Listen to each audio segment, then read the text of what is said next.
It's hot out there, but let's blow them off the line of scrimmage. Headline, okay.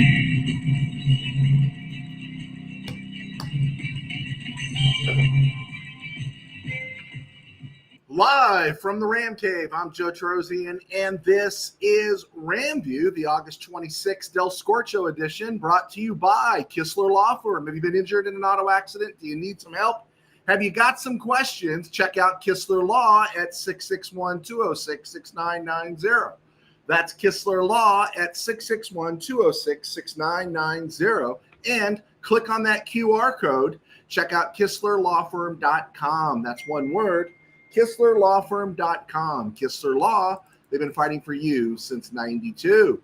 And by Temple City Auto Repair. Having some auto issues, get yourself some John and Henry at TempleCityAutoRepair.com. And, of course, by Sports Ball Games. Thrills without wages, impact without work, brag for fun, play for real.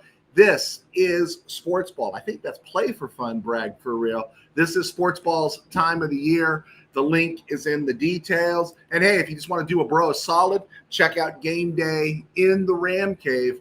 It is available on Amazon and in ebook format as well as soft cover. We don't have a Patreon account. We do not have a paywall. So be sure to check us out there. Every time you buy one of my products there, support our sponsors. You are keeping us on the air. All right, cool. Quick update. I do apologize for having to abandon you guys so quick on Monday night.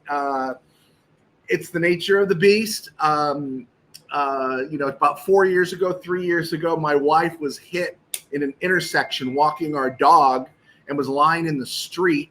And I got called in. My daughters know that it's death if you come in and interrupt my broadcast. And they came in, and I thought I had discontinued or hit in broadcast, and I did it, and I broadcast for about an hour, an empty chair right here in the Ram Cave.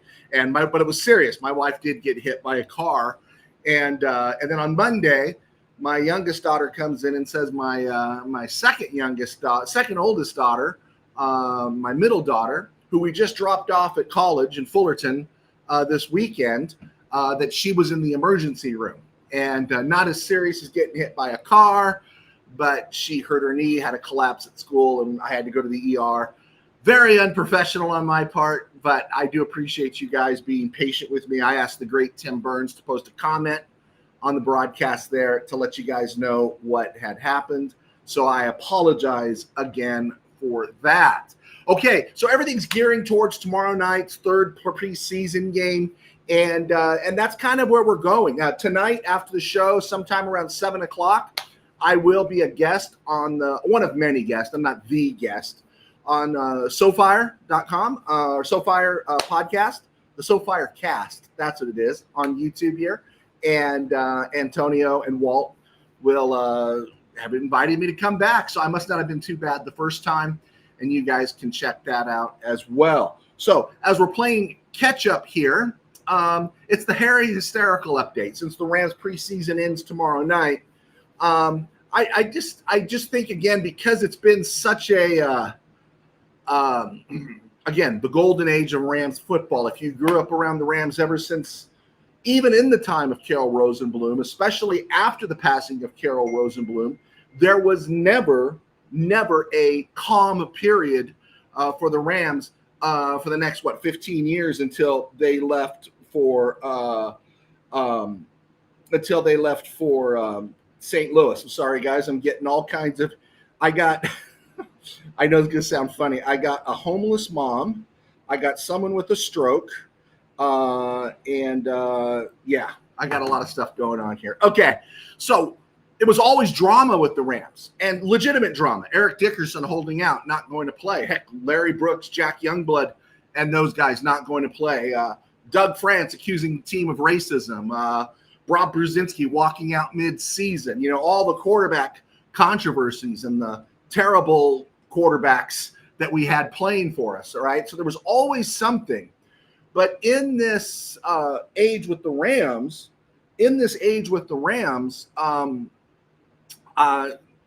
Harry Hystericals need something. And one of the things that I never bought into last year, if you watch the show, last summer, you knew I was never panicked about the Matthew Stafford back situation. I said, if he's not out there opening night, then there's an issue. But I just never had it. And let's face it, the Rams are so good media-wise, other than Brenda Song in the booth with Jordan Rodriguez. But other than that, media-wise, they're great. And let's just put it this way. We all like Sean McVay. But Sean McVay, it's hard for him to hide something when he's angry. But when he's just trying to hide something, he's really good at it. And I just think the Rams didn't talk about it. I think the Rams are playing it safe with Matthew Stafford. And I'll put it this way. Matthew Stafford didn't miss a game last year. Matthew Stafford didn't go out. Now, I've never had a chronic back problem, but I know people that have had chronic back problems. And that chronic back problem will flare up at any given time, not necessarily taking hits in Philadelphia, Seattle, San Francisco, like Matthew Stafford was doing, right? And so I thought there was just a little bit of gilding the lily there in terms of Matthew Stafford's back. There may have been a little tweak, a little discomfort or something, but I always felt it was blown out of proportion. And then the media still needs something. So they come through with the Stetson Bennett battling Ty Simpson for quarterback number 2. And it became more and more ridiculous as the August wore on, and you were seeing the reps and you were seeing who was playing and you were seeing the confidence with what Bennett was playing. It doesn't mean Bennett will be QB2 next year, right? But this year he's QB2, right? And if he gets into a game this year, week 6 and 7, and flounders, it's going to be Ty Simpson, okay? But right now, there was never a debate about QB2, but the hairy, hysterical media really needs something. And what's developing now is the Stetson Bennett, Ty Simpson thing. I heard McVay say he doesn't even know if he's going to play Bennett, right? He says Simpson and Matthew Caldwell should play. He's not sure what he's going to do with Bennett. That tells you he's number 2. So as that situation dies down, the hairy hystericals have to come up with something else. And I really think they're really back to maybe Myles Garrett's knee is a bigger issue than we thought. Is there something going on with Myles Garrett's knee? Yeah, there's probably something that comes with being a 10-year vet in the NFL. But is it something that's psycho crazy or something really to worry about? I do not. Is it threat level midnight? I do not think so. But the media, the Rams media, because we don't have an Eric Dickerson holdout. We don't have a quarterback controversy. We don't have somebody crying racism. We don't have players walking out in camp over John Johnson's contract back in 1980, right? We don't have any of those things. We don't have Eric Dickerson telling, John Robinson to run, 47 gap, right? We don't have those things. We need to come up with something. So, man, maybe it's Myles Garrett's knee's really bad, right? And am I going to say his knee might not be tender? Yeah. I'm not going to say Matthew Stafford's back didn't need a little tweaking or something. But, you don't play the games that Matthew Stafford played. Would he ended up playing what? First round, second round, third. He played, 20 games last year?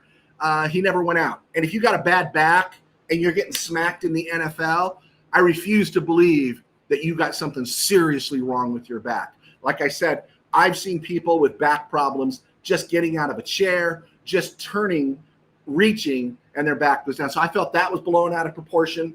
I felt the Bennett Simpson thing was blown out of proportion. And I'm just saying, keep your eyes wide open, because right now we're not getting any dope on Aaron Donald. So we need something, right? And Myles Garrett, of course, hey, we want to make sure the guy's healthy, but the hairy hystericals are going to try to make this something even more. And so that's my encouragement to you this afternoon, is not to get too worked up about it. Sergio Camargo, thank you so much. Goku, thank you so much. Gilbert Gonzalez, family first, Joe. No need to say anything. Thank you. I do appreciate that. No, I do not do Pokemon. Sorry. Pokemon cards, I don't. Juice Man, thank you for being here. Mr. Burns, what's up, Big Joe? I'm getting fired up for the season. Man, I am too. But you know what my problem is about the season is? I really enjoy watching the preseason games, and I just discovered why is I don't stress about the preseason games. Win, lose, I just don't care. I just want to see Jarquez Hunter run the ball. I want to see Stetson Bennett make those throws he made. I want to see CJ Daniels make those catches, right? I want to be excited for those guys, Azilian Hamilton, excited for Alex Cook, excited for those guys. But man, when it comes to the season, it's really uptight time, right? You really get uptight. I have been known to throw things. I have been known to get worked up. I've been known to go full Caitlin Clark, right, in my office if things go wrong. So yeah, I'm looking forward to the season, but I'm not looking forward to the stress of the season. Even though I got confidence in the Rams, I'm not looking forward to the stress of it because, put it this way, of course the Rams should beat the 49ers in Melbourne, right? They should win that game. But we also know that the 49ers are going to throw everything but the kitchen sink as if it's an elimination game at the Rams to try to make a statement. And in that case, what they'll do is burn down their whole season to make that point. But I don't even want to give them that, right? I don't even want to give them that. So I'm fired up, but I feel the tension rising. Gilbert Gonzalez, the NFL should give all suspensions at the same time, not leaving a sword over the Rams' head for 2 weeks before the season. NFL's got all sorts of things, right? All sorts of things. I agree with you 100%. Inconsistency in what they do. And the thing is, they're not really doing it to change lives. They're not really doing it to bring justice. They're doing it to take heat off themselves. And that's where it's fraudulent, right? That's where it becomes super fraudulent in the sense that they don't really give a rat's keister about anything that has happened. They just want to make sure no group comes after them and says, oh, look, because they biffed the Ray Rice thing so badly. Oh, no way. Morgan Freeman didn't really just pass away. Are you kidding me? Tim Curry, Morgan Freeman, and Dolly Parton, all in the same, 48 hours? That's unbelievable. Mark Hammond, what is your opinion on the Pro Bowl being in? Mr. Hammond. Anyone doesn't know Mr. Hammond? Mr. Hammond is a number 1 draft pick who doesn't know that he's been signed to a 5-year deal with no option to keep coming back to camp every year. But my opinion of the Pro Bowl, it's in my notes. Thank you, Lord. I hate the Pro Bowl. I hate Pro Bowl flag football games. I hate Pro Bowl, skills contests. Exactly what they're going to do is I think they're going to give everybody an honor, right? They're going to give them a Pro Bowl tag like we used to get on our football cards that said Pro Bowler on there. And I'm all good with that. Football is a violent game. You can't make it safe. You cannot make football safe. That's part of the nature of my column today. If you read FanView right here, it's posted on Facebook, Twitter, and here on YouTube, let alone Mid-Valley Sports. Football is an inherently dangerous game, and you can't make it safe, right? And so I think all football games that have no meaning, that have no value, should be eliminated. Now, people could say that about preseason. If the NFL wanted to get rid of all the preseason games, I'm good with that. But I think the Rams do it the right way, and they've started the trend around the NFL to where you don't play your stars. You play these guys who are fighting for their careers. So I'm good with that game because it does mean something. But exhibition football is not an exhibition sport. It's just not. Mr. Hammond, so good to have you. Morgan Freeman just passed? Unbelievable. That is, yeah, there you go. That's too bad. All right, here's a great one. Oh, and I did not make this is the slide I wanted to make. Maybe I can take a screenshot here. Did you see Sean McVay's quote on Ronnie Rivers? Let me see if I can get that in here. Let me see. Boom. Let me try one more time. This media stuff, man. It's like I'm getting kind of good at it. Let's see here. Boom. Let's see. Oh, yeah. Oh, yeah. Look at that. Got it in there. Should I put it this way? Let's see. Yeah, it works that way. This was what Sean McVay said about Ronnie Rivers at his presser. Was it yesterday? And what were we talking about, right? It's like for 2 weeks, I kept saying, man, I like Jarquez Hunter. I like Dean Connors. I put Ronnie Rivers in the street and then bring him back to the practice squad because at this stage in his career, nobody is going to sign him. He'll come back and he'll still be in the room at the Rams. But this is what Sean McVay said, and we've kind of learned this. Tyler Higbee, John Johnson, Troy Reeder, they're just guys that are comfort food for Sean McVay and the Rams. Sean McVay wrote this: or said this. I trust Ronnie Rivers. I trust that he knows what he's doing. I trust his instincts. I trust his ability to be able to be effective in pass protection, get the ball where it's supposed to go in our different run schemes, and be functional extension of the pass game, whether he's on a scat release or whether he's a check down. He's got a good feel of the screen game. Ronnie Rivers is a guy that you're very appreciative of. Translation. Jarquez Hunter, Jordan Waters, Dean Connors, two of those guys are going into the street, maybe all three of them, and then hopefully make it back to the practice squad, because it doesn't sound like Ronnie Rivers is going anywhere. He is comfort to Sean McVay and the Rams offense. David Lee, 1 preseason game and 18 regular season games will be best. I would hope. Do you need 18 regular season games? I really wish they'd go back to 16. I think 16 is the optimal number. Again, if the players union really cared about the players, which they don't, they would strike over SoFi not having natural grass for the NFL, but having it for soccer, which is insane. It's my beef with Uncle Stan.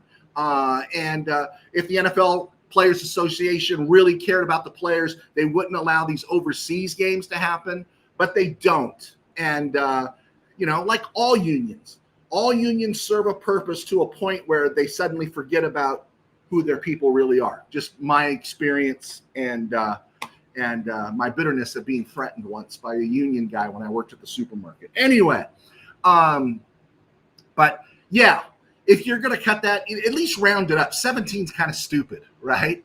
17's dumb. You can't even have a 500 record anymore, right?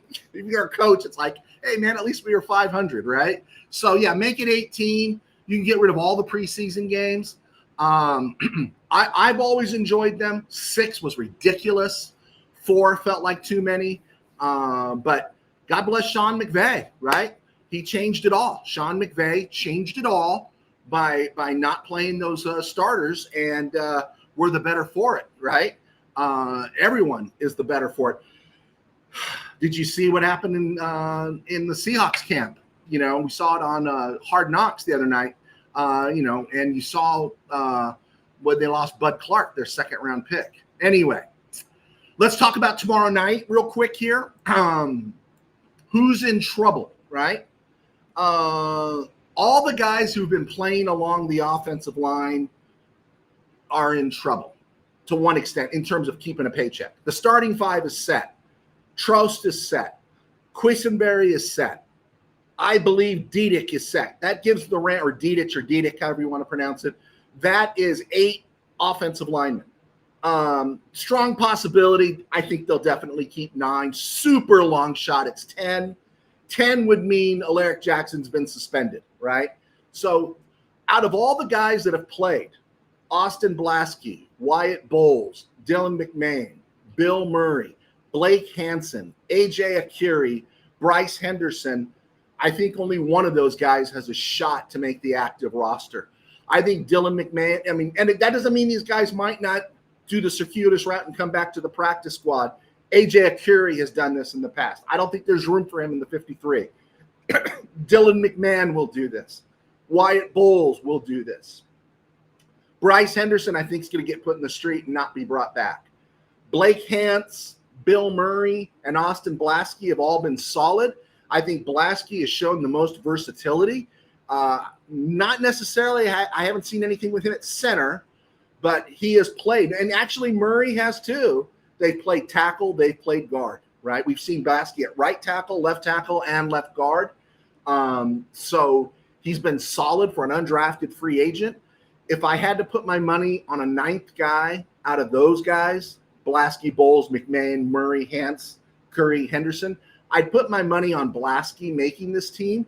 And again, as you just said, Gilbert, just get the suspensions over with so we know what we're dealing with, because I do think 2 guys will be on the roster out of this group if Jackson gets a 1 or 2 game suspension, right? So they could break camp with actually 10 guys, and we'll just see how it plays out going forward. But yeah, I think only one of those guys is really a candidate to make this roster. I just don't think it's going to be Dylan McMahon, AJ Akuri, or Bryce Henderson. I think the Rams like Pulaski. Murray has played well, so has Hance. So there we go. Let's continue on. Boom, boom, boom, boom, boom. Manny Correa, what's happening, Manny? I will be on SoFire tonight, the SoFire cast with Antonio and Walt. Be sure to check it out, guys. Don't have faith in Mr. Q, Mr. Quisenberry. Apparently the Rams do. Manny. Tim Burns, it's a numbers game, and we can't keep a bunch of tight ends and extra running back. Almost want to carry one less defensive back and keep the extra running back.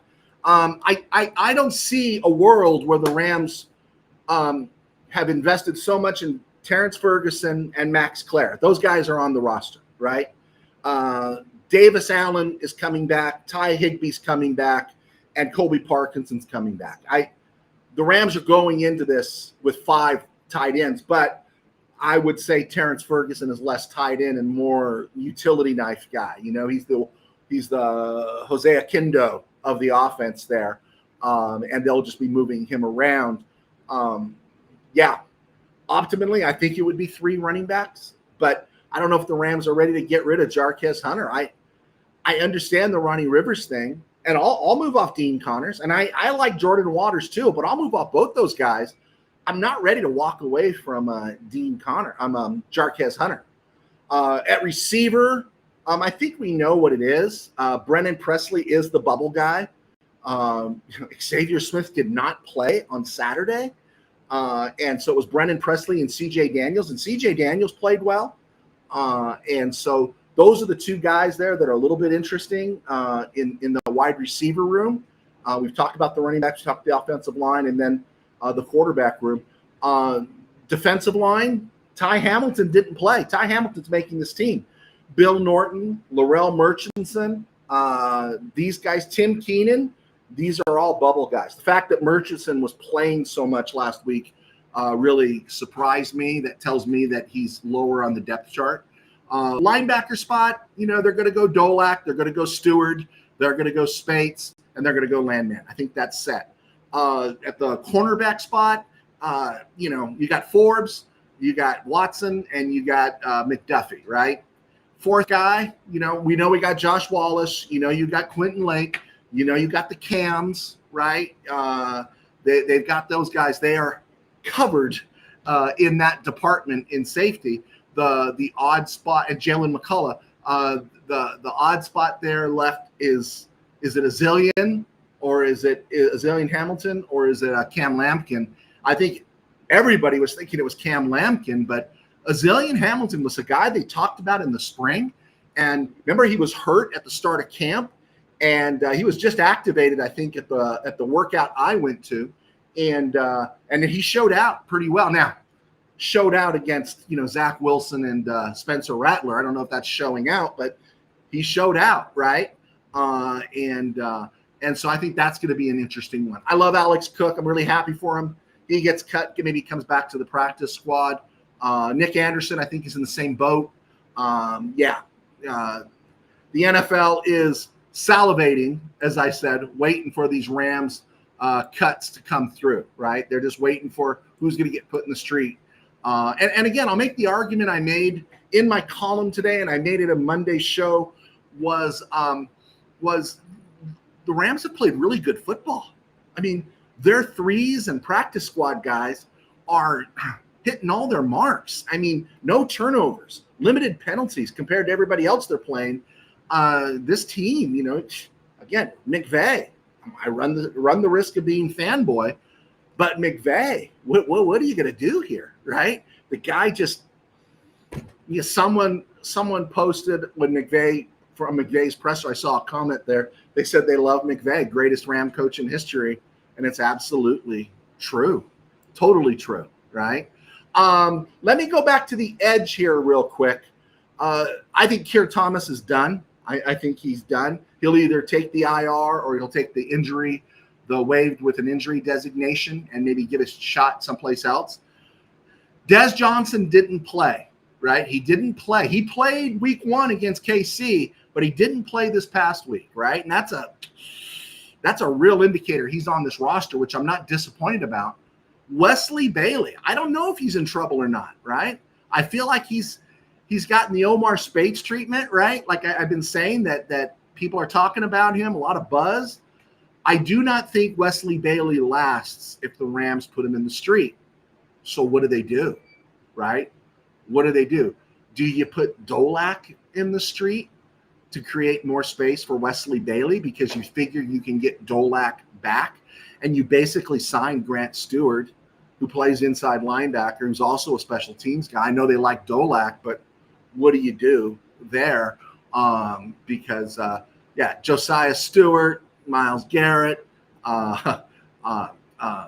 Byron Young, Des Johnson. Do you keep that 5th guy? And I don't know. There's part of me that thinks, even though he's playing a lot, I think they really want to be sure before they make a decision.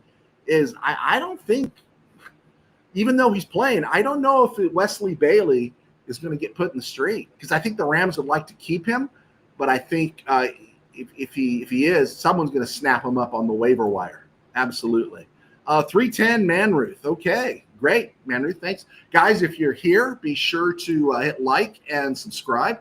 Football talk. Yes, let's go to football talk around the NFL and other places. Oh, quick hitter here. The guys the Rams signed recently, Stephen Gilmore, Devin Dale. These guys are walking the green mile. They're just here to eat some snaps on Thursday and maybe get a cup of coffee and maybe hopefully try to spin it after they get cut, come back to the practice squad. Anyway, around the NFL and other places, I saw Hard Knocks last night. Bud Clark, 2nd-round pick of the Seahawks, went down, broken ankle. That one's a bummer for him. That secondary of Seattle's looking really mortal. They brought in Trey Diggs, and so I'm not real impressed. But they also lost Jake Bobo. Well, we mentioned that, I think, in the last show we did. So, just dealing with the stuff they're dealing. No one wants to see people get hurt. So I got to ask you guys this, right? Because my phone's been blowing up because I've been doing multiple things here at once with my day job. I've had people tell me that at the crack of thunder, they thought God was admonishing them. Things like, I ain't going to church, and then, right, lightning strikes or something, right? I've had friends literally tell me that they made a decision not to go to church one morning and an earthquake struck, and they were sure God brought it to them, so they would be so afraid they'd go to church. Having some fun here. I have to think, though, every Bengals fan felt something similar when they saw the video yesterday of Jamar Chase going down with what looked like a very serious knee injury and is being called a minor hyperextension, right? I'm really happy because who wants that to happen to anybody, let alone the Bengals have tried this offseason. They were smart not to re-sign Trey Hendrickson, right? They made moves. They made deals. They did things, and they tried. And it would just be such perfect Bengal luck to lose their all-pro receiver in a workout, in an inter-squad workout like that, right? It feels so Bengalish, right? Like there is a legitimate curse on this organization, right? They need to call in Father Marin and Father Karras, right? And read the ritual. Yes, I had in my notes here, Mr. Hammond brought it up. The Pro Bowl is over. Yes, the Pro Bowl is all said and done. I am thrilled about that. Football is not an exhibition sport. It should never be played as an exhibition. It should always be played with a purpose. And let's talk about some former Rams. They come and they go, Hobbs. They come and they go. One of my favorite lines, right? They come and they go, Hobbs. They come and they go. And, it was Max Mercy who said that, played by Robert Duvall. One more time. It's just one of my favorites. They come and they go, Hobbs. They come and they go. Taylor Rapp, drafted by the Rams out of Washington, gave the Rams 4 solid years, bad in coverage, had moments where he was weak tackling, and if Taylor Rapp isn't tackling, then Taylor Rapp's going to be unemployed. And he played his 4-year contract with the Rams, signed with Buffalo, had about 3 seasons there. They did not bring him back. They put him in the street this offseason, signed with the Broncos a couple weeks ago. The Broncos have released Taylor Rapp, hard-hitting guy, Chuck Cecil type. I imagine he's lost his legs, and his career looks like it could be over. The Browns have released former Ram practice squad guy, camp guy Benton Whitley, and if you remember him. The Texans have signed former Ram tackle DJ Humphries. You want to know why the Washington Texans are predicted to finish in last in their division? It's because they have to go out and sign guys like DJ Humphries, right? The Saints have signed former Rams corner, DB, special teamer David Long. And they also signed former Glendale High School, BYU, Charger product, cornerback Mike Davis. I actually saw Mike Davis play in high school, covered him. He was this bright star with a horrible Glendale High School football team. And he made it. He made it to BYU on a track scholarship. We saw him play in a bowl game, and then he went to the Chargers. So that was kind of cool to see him have a career. And he's bounced around a little bit, and the Saints have signed him. Long is interesting because this is, besides the Rams, now he's had stops with the Saints, the Raiders, the Panthers, the Packers, the Colts, and the Giants. So David Long has been around a long time. He's never produced. Third-round guy out of Michigan, 79th overall, never developed for the Rams, couldn't find the field. But he's made 6.7 rocks since coming into the NFL in 2019. If he sticks around this season with the Saints, he'll make another $1 or so, which pushes his career totals up to $8 million. Add to that a Michigan degree, because he's a Michigan man. Add to that he's only 28. That's a really nice start in life for David Long, right? Even though he didn't become a superstar in the NFL, he's got a pension coming to him on top of that. So good for David Long, right? Good for David Long. And then finally, I wanted to throw this out there because it makes me look bad. I have long been an advocate that it wasn't Tutu Atwell who failed the Rams. It was the Rams who failed Tutu Atwell. And that they a lot of promise, and they just never incorporated him into the offense.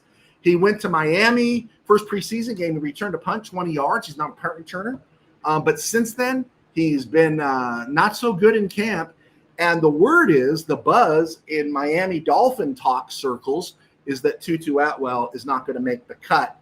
And therefore, justifying everybody who said Tutu Atwell was a bust and making me look bad for always having Tutu Atwell's back. So there you go. Had to get that one out. Mr. Powers, hearing, let's see here. What do you got here, Mr. Powers? Hearing Steelers' third-round running back Johnson may be a casualty, had a high upside in college. Could the Rams be interested? He's too slow. You're talking about, is that Caleb Johnson? Yeah, the one that Steeler fan Rob was salivating over at the beginning of last year, and then that guy just lost his way. Homeboy ain't going anywhere because he can't touch Jarquez Hunter. He can't touch Jordan Waters.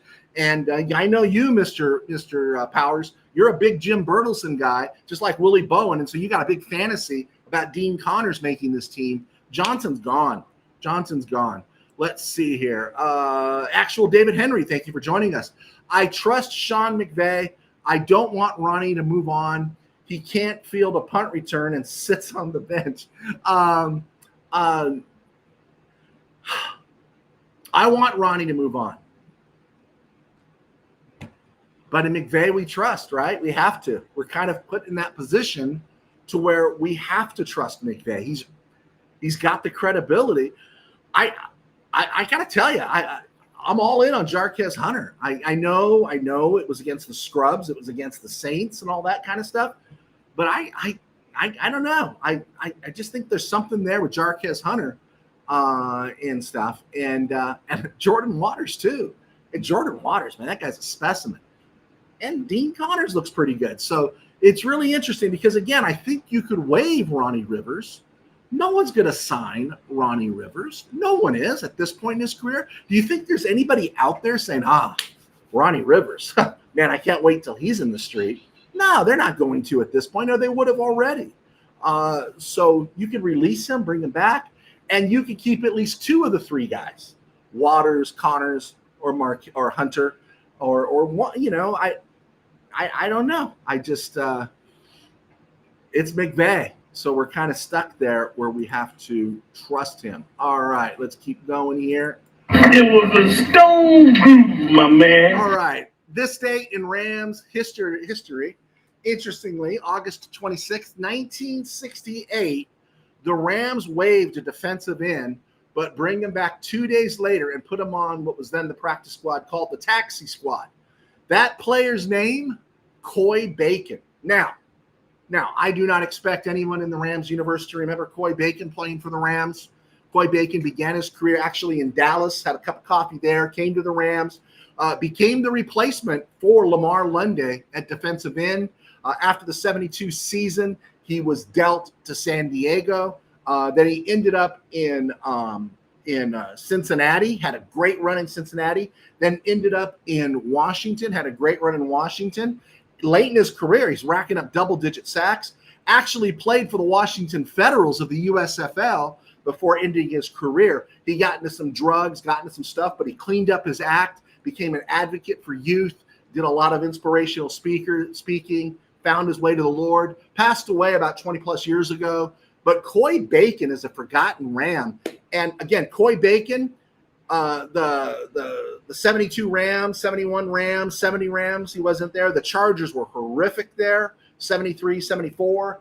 The Bengals never could get past the Steelers in the mid-70s. And by the end of the 70s, George Allen had left Washington, and they were running through their Jack Pardee phase, and they weren't going anywhere. So Coy Bacon never really had that opportunity to play for a champion. But if Coy Bacon, and I'll say this flat out, he's not a member of the Hall of Very Good. Coy Bacon, if he had played on a champion, if he had been someplace that was winning in the 70s, Coy Bacon would be in the Hall of Fame. I said it. There you go. Put that in your pipe and smoke it. And if you don't like it, too bad.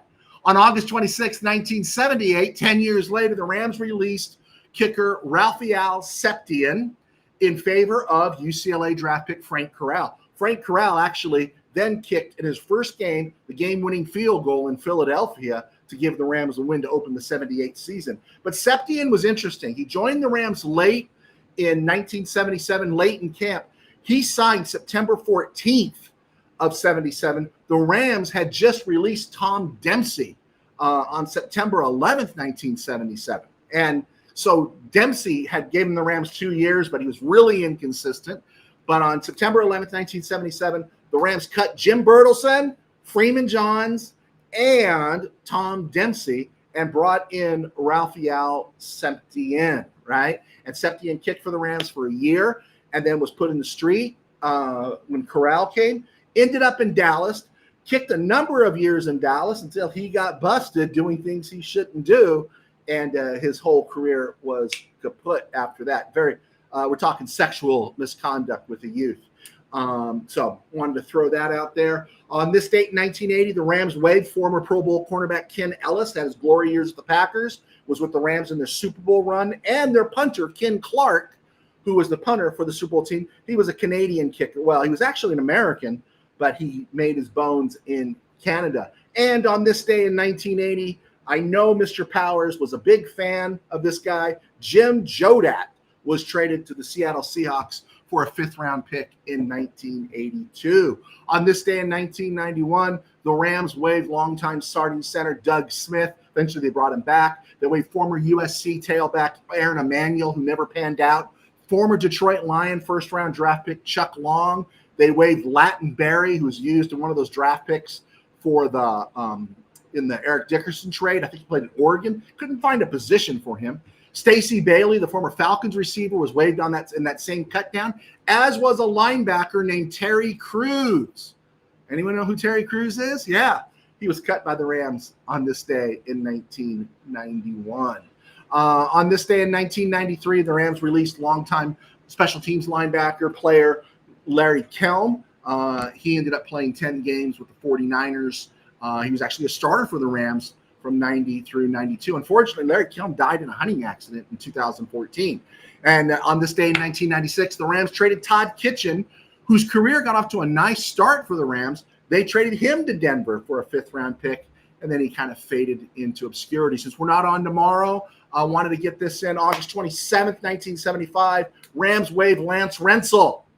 Lance Rentzel, great backstory to Lance Rentzel. On this date, on August 27th, 1979, the Rams cut Oscar Rohn and Sid Justin, and Cody Jones goes on the IR with a ruptured Achilles. Jones comes to the Rams. I think he's a fifth rounder in 73 out of San Jose State, plays a decade for the Rams, and the 1 year they go to the Super Bowl, he's out with a ruptured Achilles. Un-McFrickin-believable. Rams made a minor trade August 27th, 1984 for an 11th round draft pick, and they used that 11th round draft pick in 1985. It took some guy named Doug Flutie. Did you know that? Yeah. August 27th, 1985, Rams Jack Youngblood retires.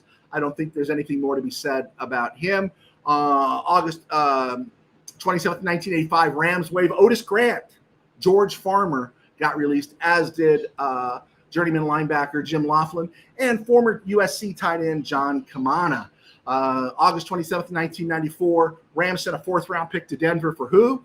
Tommy Maddox. 1 year to the day later, they released touchdown Tommy Maddox, who eventually made his way back to the NFL. I actually covered the original version of the XFL in the 2001 season. I was there at the stadium. I was working for a website, and Tommy Maddox had a great redemption story, and came back, started for the Steelers for a while until Ben Roethlisberger came along. And then August 27th, 2024, Rams trade Ernest Jones and a sixth-round pick to Tennessee for a fifth-round pick from Tennessee. And the Rams used that fifth-round pick, I think, to send back to Tennessee in 2025 for Roger McCreary. And we know how that turned out. Ernest Jones has a cup of coffee in Tennessee, goes to Seattle, got his second Super Bowl ring. Is that amazing or what for Ernest Jones? I like Ernest Jones. I was sorry to see Ernest Jones go, but he was going to start costing money, and the Rams made a decision not to give him that money. There we go. That's this date in Rams history. Coy Bacon was a beast. Gilbert Gonzalez, thank you so much. He was. I'm glad somebody remembers Coy Bacon. He deserves to be remembered. And again, a great redemption story, right? We all love a redemption story. And I know I ticked off some people. I was trying to defend Jordan Rodriguez in the last show before I got pulled off the air, when your kid goes to the hospital. But what got me mad about that was I don't have anything against Brenda Song, but Jordan Rodriguez worked really hard, and they turned it into a giggle fest, and I hated it. But I will say this about Brenda Song is, one, I think she's a serious fan. She's not Jessica Alba. She's not Rob Lowe. I really think she's a serious fan. Her 2025 schedule promo thing was hilarious. I think she's a serious fan. Okay, no problem there. But because of redemption, we like Brenda Song because she's hooked up with Macaulay Culkin, and we're so happy that kid made it through all those fires that the child actors go through. We love redemption stories. So we're happy that Macaulay Culkin is happy, right? And Brenda Song played a part in that. That's great. The Coy Bacon story to me becomes even better because of he went through all of his hells, and it's a great redemption story. And so maybe there's a movie of the week there in Coy Bacon, the redemption story. So, but I think that would involve Faith, and I don't know if anyone wants to do that one. All right, we're at the 43-minute mark. I am going live with SoFireCast on YouTube tonight. I think it's going to be on about 7:15. I don't know. I'm going to be one guest of many, I'm sure. So it's not just about me, but those guys do a pretty good job, and it's always a thrill to be asked. But I'll push it here another minute or so. If you guys have any questions, anything you want to throw at me, I will start at the top again for those that came a little bit late. The Harry Hysterical update is what I gave. As I shared, if you were with me last year, I never fully bought into the narrative about Matthew Stafford's back. I think it was overblown. I think the Rams played into some of that. I think the media needs something because this is a serious lack of drama with the Rams these days.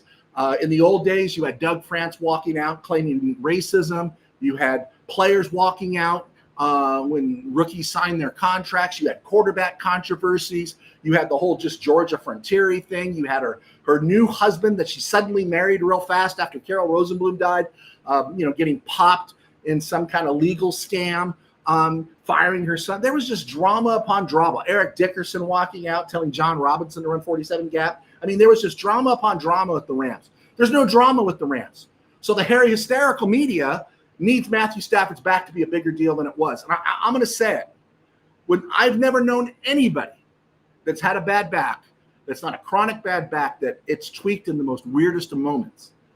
Matthew Stafford probably had a pulled muscle or something slight, and it was just really blowing up out of proportion. I'll never believe it that it was serious. I never will. And I think McVay and them, while McVay can't hide it when he's mad, McVay can push the BS when he wants to, and a great narrative to get everyone all worked up. You don't play 20 games like Matthew Stafford did last year and not come out of a game in the NFL if you've got a chronic back problem.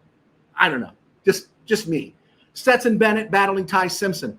Then the media tried to make that into something hairy, hysterical, and anybody knows Stetson Bennett was always going to be QB2. Maybe not next year, but he was always going to be QB2. And then finally, I share all that leading up to the point is that people are now starting to try to create some new drama in that Myles Garrett. Is Myles Garrett knee a bigger issue than we thought, right?